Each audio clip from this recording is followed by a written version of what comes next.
That is retired Colonel Kizza Besigye and Haji Obed Mutale.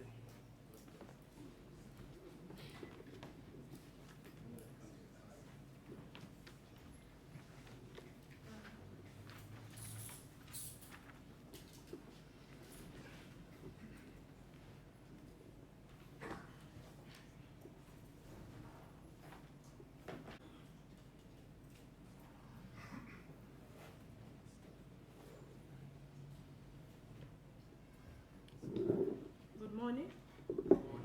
Proceed.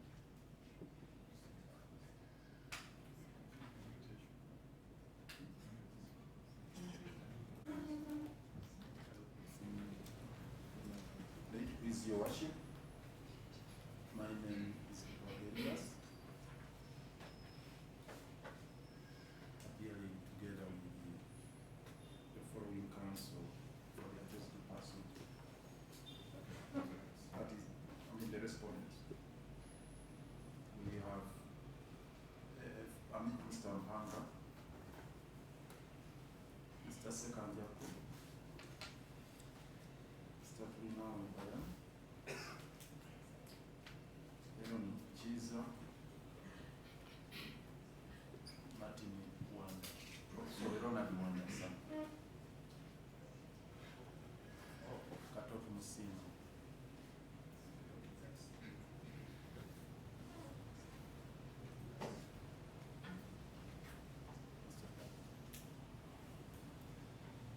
We are ready to receive the ruling, Your Worship.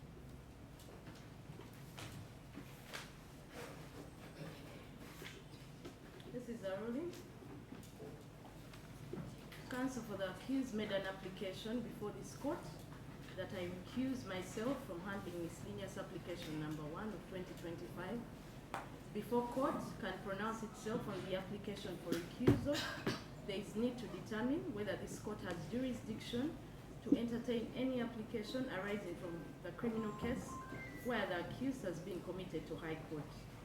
Jurisdiction is a creature of statute. A decision by a court without jurisdiction is a nullity. Once the court finds that it has no jurisdiction to decide a case, it cannot take any further step in the case.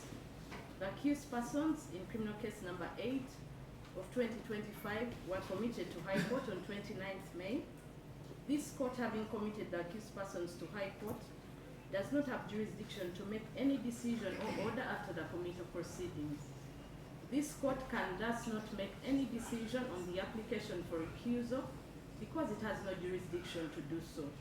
The committal proceedings in criminal case number 8 having been concluded on 28th May.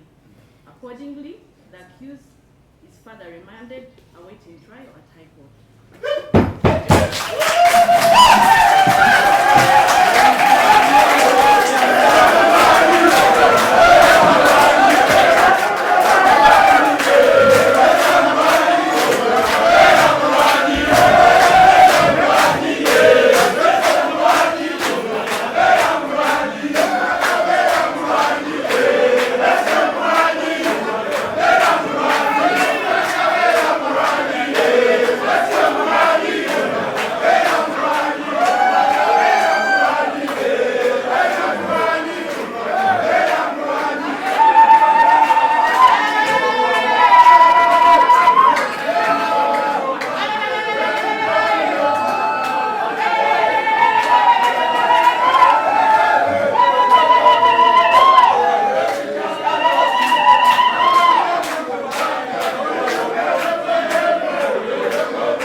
They have just been wasting our time.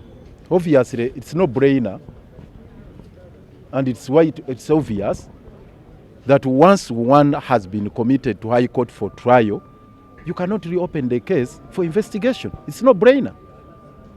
Even an ordinary person, a lay person would know this, that the jurisdiction of this honorable court is exhausted at a time when committal proceedings are conducted. In other words, we have a doctrine of functus officio.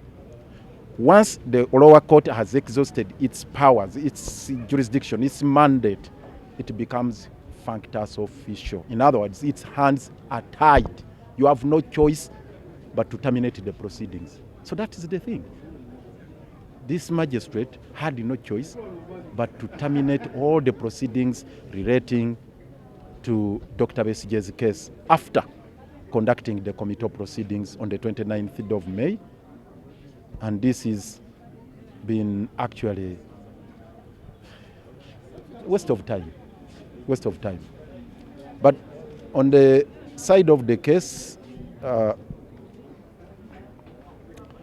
in regards to the merits of the matter, the substantive case before the High Court right now, it's a huge blow to the state, in that they wanted this evidence to support their charges.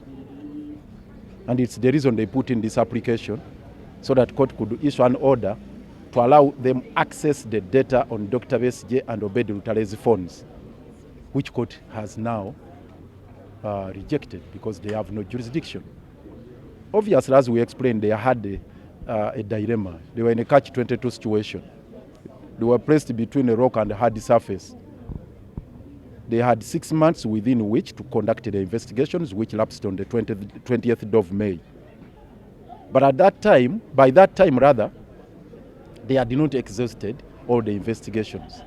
And all they had to do is to admit Dr. Besigye on mandatory bail in accordance with the provisions of Article 23 of the Constitution. Yet they never wanted Dr. Besigye released. So they had to keep him on remand under all circumstances. But their time had run out. They had to close the case at that time. But they still had a pending application to access data, which they had to pursue. And there was no way they could still keep Dr. Besigye on remand after the expiry of the mandatory remand period of 180 days. So that's the catch-22 situation they had to deal with. So they wanted two things. One, to have Dr. Besigye on remand, but at the same time continue investigations even after the mandatory period of remand. They couldn't achieve both. So they had to go with one of the two. Either you have Dr. Besigye released on mandatory remand and continue with investigations until such a time when you are done and ready to proceed with the hearing, or you have Dr. Besigye committed to High Court for trial, and you forget all about the evidence which you wanted to substantiate your case. So that's where they are. So now where we stand today, they cannot have this critical evidence that they wanted to support their case. Because now the magistrate has, and rightly so, decided that she has no jurisdiction because she is functus officio, she exhausted that jurisdiction, and therefore they cannot proceed with the application to access Dr. Besigye's information. And that has far-reaching implications on the merits of the matter, because they badly needed this evidence to support the charges before the High Court now. So that's the call we are making now that their case is hollow. They should have it withdrawn. It should be withdrawn, because without this critical evidence, it's an exercise in futility for them to proceed with the prosecution. It's no brainer again to say that they have no case against Dr. Besigye without this kind of evidence, which they badly needed. And they cannot have it. It's a fait accompli now, it's gone, totally gone. Because the High Court cannot open even the slightest window of ventilation to allow them smuggle in this evidence. It's not possible. Kaput. So the case is completely kaput. The reason they should release Dr. Besigye. That said, For us, we are proceeding with the application for mandatory bail, which we filed upon the expiry of 180 days on remand. It's now pending before Justice Baguma, only that we need to deal with the issue of management of the two files. The substantive case is before the ICD. Yet the application for bail is in the criminal division. So we are going to sort that out administratively and have this matter fixed for hearing so that we can have Dr. Besigye and Obedi Ritare released. Thank you.